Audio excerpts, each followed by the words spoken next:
మత్తయి సువార్త 5వ అధ్యాయము 18వ వచనము. ఆకాశమును భూమి గతించిపోతాయి, కానీ దేవుడు చెప్పిన మాటలు గతించిపోవు. దేవుడు ఏం చెప్తున్నాడంటే 18వ వచనంలో, ఆకాశమును భూమి గతించిపోతాయి, కానీ నేను చెప్పిన మాటలు దానిలో నుండి ధర్మశాస్త్రం అంతయు నెరవేరు వరకు. ధర్మశాస్త్రం అనగా వాక్యము.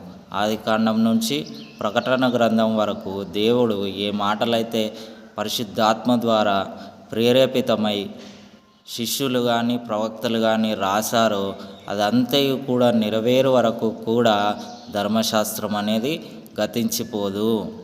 దానిలో నుండి ఒక సున్నా అయినను ఒక పొల్లైనను ఏది కూడా తీసివేయబడదు, కలపబడదు. దేవుడు రెండవసారి ఈ లోకానికి వచ్చే వరకు కూడా, అనగా ప్రకటన గ్రంథం ముగిసే వరకు కూడా దానిలో ఏవైతే రాశాడో మనకు వాక్య భాగంలో ఉంటుంది. కొన్నిసార్లు భూకంపాలు, కొన్నిసార్లు కరువులు, అవన్నీ కూడా జరగాలి.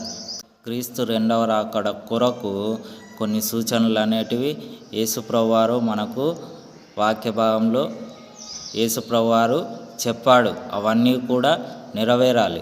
అవన్నీ కూడా నెరవేరిన తర్వాత దేవుడు ఈ లోకానికి రెండవసారి వస్తాడు. దేవుడు చెప్పినవన్నీ కూడా నెరవేరాలి. ఈ లోకంలో కొన్ని జరుగుతాయి, కొన్ని చూడకూడనివి చూస్తాము. కాబట్టి మనము దేవుని యందు నమ్మకంగా భయభక్తులతో జీవించాలి. అప్పుడు దేవుడు నిన్ను నన్ను అందరినీ ప్రేమించి తన యందు భయభక్తులు కలిగిన వారిని తనతో కూడా తీసుకొని వెళ్తాడు.